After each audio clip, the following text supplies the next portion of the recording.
Very good afternoon students.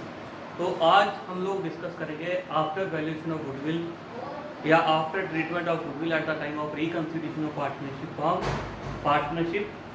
तो treatment of reserve and surplus ये होता क्या है?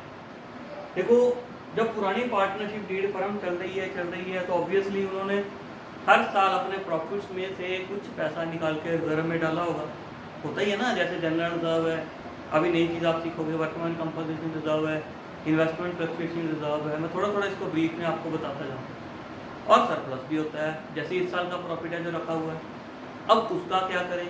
तो पार्टनरशिप डीड तो कैंसिल करके नई डीड बना रहे हैं, सब कुछ नए सिरे से शुरू होगा। एसेट्स की वैल्यूएशन होगी, लायबिलिटीज की वैल्यूएशन होगी, रिजर्व्स वगैरह का क्या करेंगे, कैसे डिस्ट्रीब्यूट होगा, क्योंकि वो तो सबकी मेहनत का पैसा है। ठीक है, तो क्या करते हैं हम लोग, रिजर्व एंड सरप्लस को बिफोर ई कंस्टिट्यूशन ओल्ड पार्टनर्स को ओल्ड रेशियो में या तो डिस्ट्रीब्यूट करते हैं, अगर फर्म का लॉस होगा या फर्म की एसेट होगी तो उसको पार्टनर के पैसे में से लिया जाएगा, यानी कि पार्टनर अकाउंट को डेबिट किया जाएगा। एक ये चीज़ होगी। अब कई बार पार्टनर्स क्या डिसाइड करते हैं कि रिजर्व एंड सरप्लस को डिस्ट्रीब्यूट नहीं किया जाएगा, इसको हम कंटिन्यू करेंगे, आगे नई फर्म में भी लेके जाएंगे। तो कुछ नहीं करना, आपने सेक्रीफाइसिंग गेनिंग रेशियो निकाल के गेनिंग पार्टनर के अकाउंट को डेबिट कर देना है, सेक्रीफाइसिंग पार्टनर को वो पैसा जो होगा नेट अमाउंट जो है वो क्रेडिट कर देना। ठीक है, अब होते क्या है, कितनी टाइप के होते हैं? देखो, ये होती है कंपनी की बैलेंस शीट। बैलेंस शीट तो बनेगी कंपनी की नहीं, सॉरी फर्म की। बैलेंस शीट तो बनेगी ही बनेगी, आप लोगों को पता है। ठीक है, मान लो 31 मार्च 2020 ये बैलेंस शीट बन गई, और 1 April onwards partners decided to change their profit sharing ratio. ठीक है जी, कोई बात नहीं, हो जाएगा जी। बट 1 अप्रैल ऑनवर्ड्स आई है, सारे हिसाब का तो 31 मार्च तक क्या है। अब आप लोग देखो रिजर्व कौन कौन से हो सकते हैं, जितने तरह के, जिसके पीछे रिजर्व लगा होगा वो रिजर्व है, आपने बैलेंस शीट वाले चैप्टर में पढ़ा है। जनरल रिजर्व हो सकता है, कंटीजेंसी रिजर्व हो सकता है, वर्कमैन कंपनसेशन रिजर्व हो सकता है, इन्वेस्टमेंट फ्लक्चुएशन रिजर्व हो सकता है, जिसके पीछे रिजर्व लगा होगा। ठीक है, और एक चीज है एम्प्लॉइज प्रोविडेंट फंड, इसको डिस्ट्रीब्यूट नहीं करना। ठीक है, नॉट टू बी डिस्ट्रीब्यूटेड।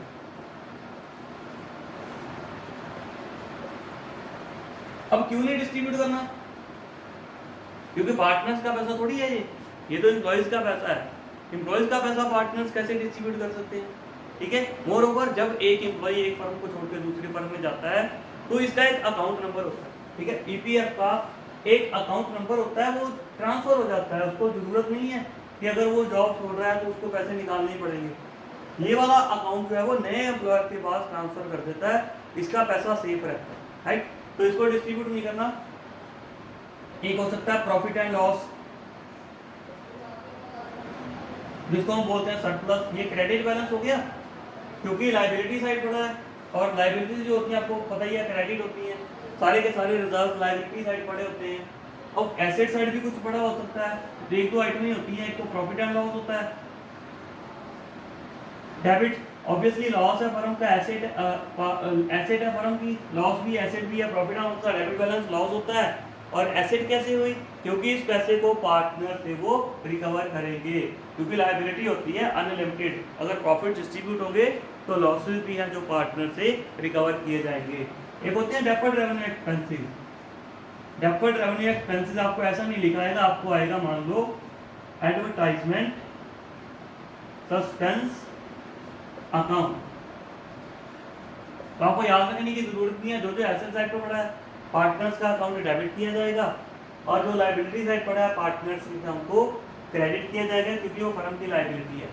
अब मैं इसको ब्रीफ में आपको थोड़ा थोड़ा बताता हूँ होते क्या है। यहाँ से शुरू करता हूँ, बाकी तो बिल्कुल। वर्कमैन कंपनसेशन रिजर्व क्या होता है?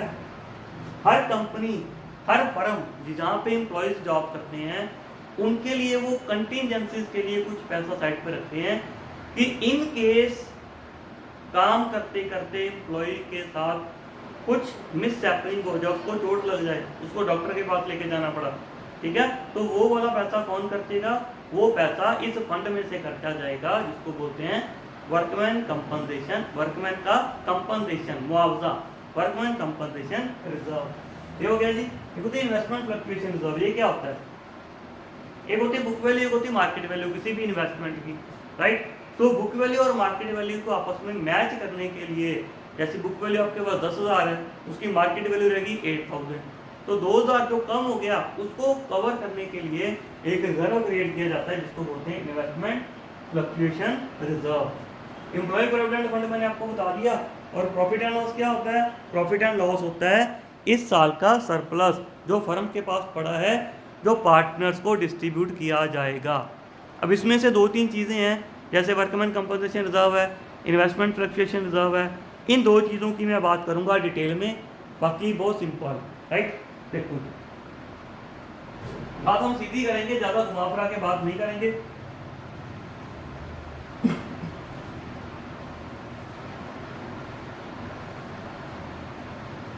मान लो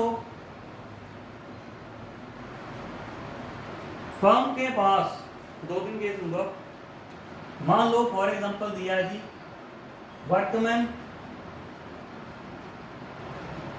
कंपनसेशन रिजर्व, ठीक है, eight the time of reconstitution मान लो बड़ा है 50,000। इसको सॉल्व करेंगे तो केस 1 मान लो when no information is given, तब क्या होगा? Number 2 case 2 when liability towards workman ₹20,000।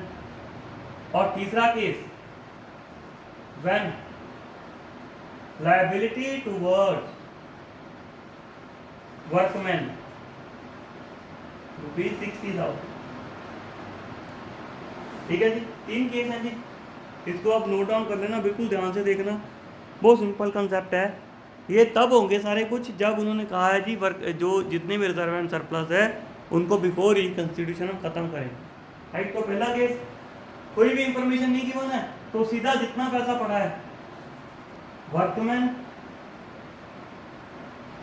Compensation reserve account, क्योंकि लायबिलिटी थी पहले, रिजर्व लायबिलिटी होती है। अब लायबिलिटी को खत्म करेंगे और जब लायबिलिटी को खत्म किया जाता है तो आपने पढ़ा होगा उसको डेबिट करते हैं और पार्टनर्स के अकाउंट में पैसा डाल दिया। तो मान लो A to B equal equal partner, तो 50,000 जो पैसा पड़ा था उसको राइट ऑफ कर दिया, 25,000 A के अकाउंट में डाल दिया, 25,000 B के अकाउंट में डाल दिया, काम हो गया खत्म। दूसरा केस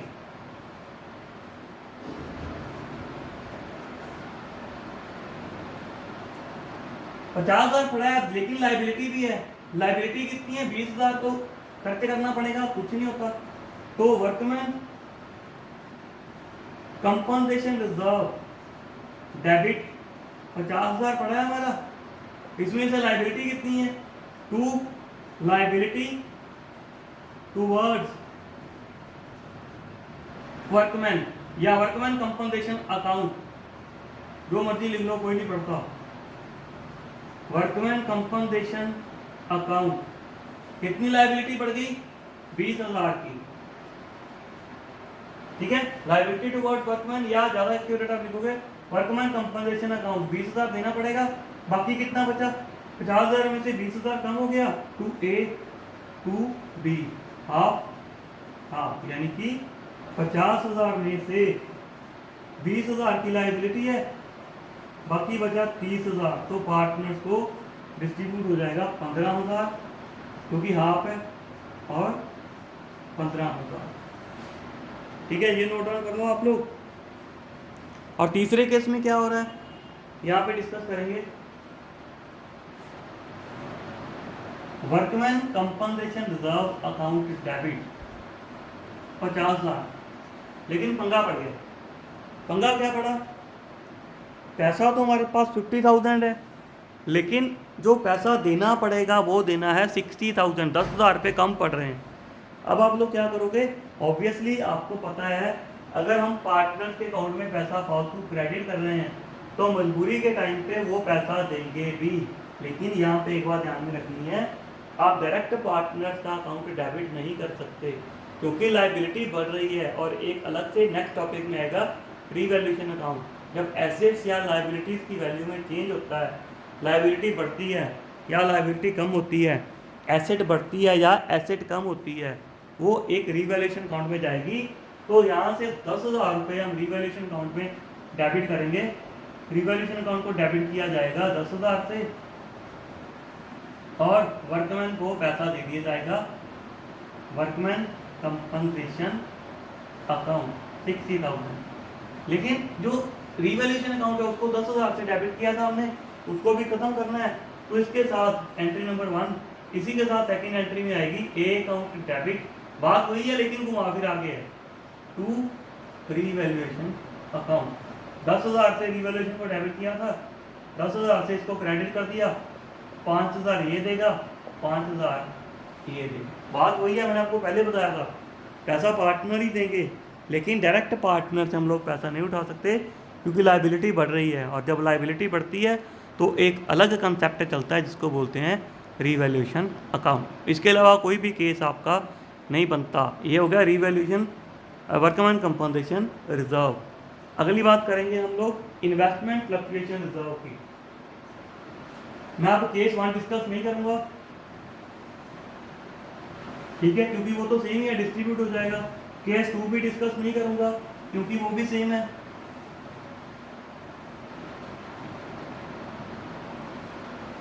ठीक है जी, केस 1 में हमने पढ़ा था अगर पैसा नहीं कोई इंफॉर्मेशन सारा डिस्ट्रीब्यूट कर दो, ठीक है। दूसरे केस में कम पैसा चाहिए मार्केट वैल्यू, वो मैं आपको बता देता हूँ, इन्वेस्टमेंट फ्लक्चुएशन रिजर्व, ठीक है। तो केस 1 को आपको कर दिया जी नो इंफॉर्मेशन, तो सेम होगी केस 2 में when market value is 40,000 and book value is 60,000। अब पंगा पड़ गया, मार्केट वैल्यू कम हो गई है जी, पंगा पड़ गया जी। बुक वैल्यू हमारे पास 60,000 है लेकिन मार्केट में वैल्यू रहेगी 40,000। कितने का गैप है, 20,000 का। तो एंट्री कहाँ आएगी, 20,000 ट्रांसफर हो जाएगा जी। इन्वेस्टमेंट फ्लक्चुएशन रिजर्व डेबिट कर दिया, 50,000 हमारे पास पड़ा था। टू इन्वेस्टमेंट अकाउंट 20,000 रुपये ये वाले गैप में कवर हो गए, बिल्कुल ध्यान से देखना इंपॉर्टेंट है। और बाकी जो बचा 2A 2B कितना बचा, 30,000, 15,000 एक को चला गया, 15,000 डी को चला।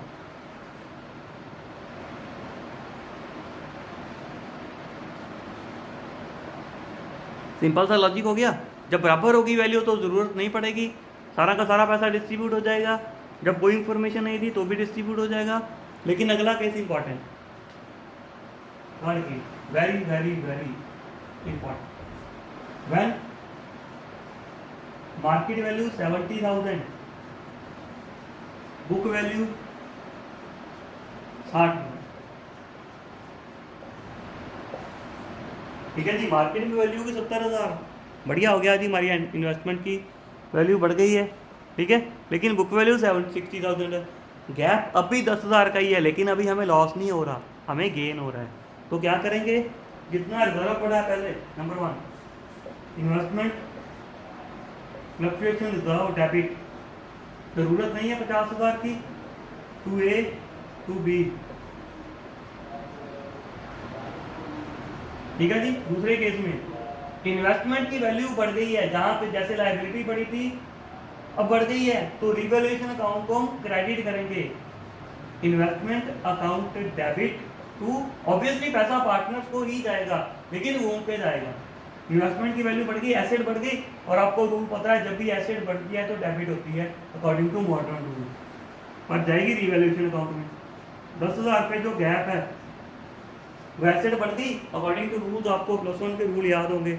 जब मार्केट में एसेट की वैल्यू बढ़ गई है बुक्स तो डेबिट होती है, तो रिवैल्यूएशन अकाउंट के यहाँ पे क्रेडिट कर रहे हैं तो रिवैल्यूएशन अकाउंट को डेबिट भी कर देंगे साथ में। ऐसा किसको जाएगा?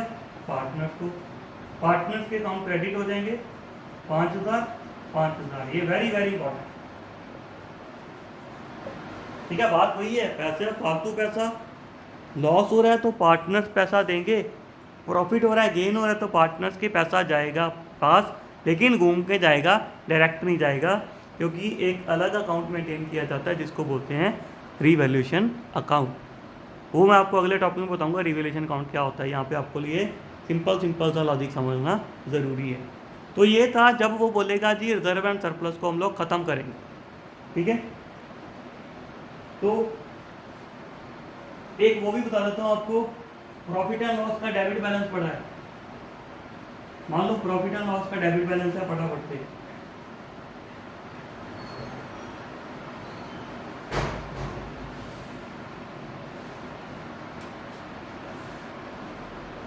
Profit and loss debit.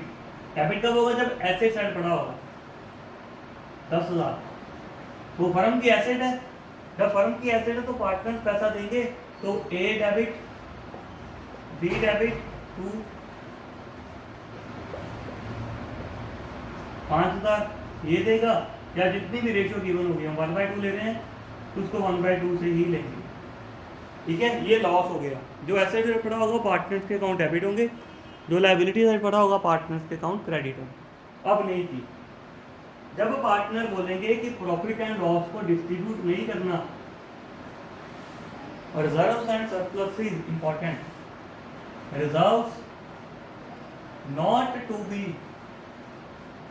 distributed oblique to retain in the books of accounts oblique to carried forward the reserve oblique pass adjustment entry for reserve and surplus। कुछ भी लिखा होगा आपने पढ़ लेना जी। सीधा सा मतलब ये होगा कि डिस्ट्रीब्यूट नहीं करने, इनको कैरी फॉरवर्ड करना है। तो क्या करना है? कुछ नहीं करना, आपने देखा ना नेट इफेक्ट। नेट इफेक्ट क्या निकले, यानी कि जो जैसे जनरल रिजर्व पड़ा था 10,000, वर्कमैन कंपनसेशन रिजर्व पड़ा था 15,000, इन्वेस्टमेंट फ्लक्चुएशन रिजर्व पड़ा था 20,000, profit and loss credit balance पड़ा था 5,000, साथ में एसेट साइड भी पड़ा था profit and loss debit balance 15,000, और ये माइनस होगा ना क्योंकि लॉस है। एडवर्टीजमेंट सस्पेंस पड़ा था मान लो 20,000, ठीक है जी। जो प्लस वाली आइटम यानी कि जो पार्टनर्स को पैसा जाना था वो हमने प्लस कर लिया, जो पार्टनर से पैसे लेने थे वो माइनस कर लिए जब एडजस्टमेंट एंट्री लिखा होगा। तो ये बन गया 10 और 15 25, 25 और 20 45, ये बन गया 50,000। 50,000 में से 35 गया, नेट इफेक्ट आ गया 15,000, ठीक है जी। हो गया काम। अब क्या करेंगे? मान लो ओल्ड रेशियो, दो पार्टनर है A B, 1:1, new ratio A/B, 3:2। तो आपको पता है सैक्रिफाइसिंग या गेनिंग रेशियो निकलेगी A/B 1/2 old ratio minus new ratio, ठीक है। 10 5 - 3 2/10 10 5 - 2 3/10, चेक कर लेना एक बार, 5 - 4 10 5 - 2 2 6, जल्दी हो गया। एलसीएम है 10 5 2 6 -1/10 फिर बी का 1/2 माइनस 2/5 10 5 2 2 4 1/10। ठीक है, ये सेक्रीफाइस कर रहा है, ये गेन कर रहा है, तो इसका अकाउंट डेबिट होगा, A account debit to B account 1/10 है। किसका 1/10 है? 15,000 नेट इफेक्ट का 1/10, 1500 रुपये, 1500 रुपये ए के डेबिट होंगे और बी के अकाउंट में चले जाएंगे, और जब बैलेंस शीट बनेगी तो सारे के सारे रिजर्व जो हैं वो एज इट इज़ दोबारा आएंगे। अगर डिस्ट्रीब्यूट हो गए हैं फिर वो नहीं आएंगे, बस याद रखना। अगर तो रिजर्व डिस्ट्रीब्यूट हो चुके हैं तो दोबारा नहीं आएंगे किताबों में मीन्स बैलेंस शीट में। अगर डिस्ट्रीब्यूट नहीं हुए, एडजस्टमेंट एंट्री डाली है, तो फिर वो किताबों में आएंगे लास्ट में जाकर। सिर्फ इतना ही होता है जी रिजर्व एंड सरप्लस का।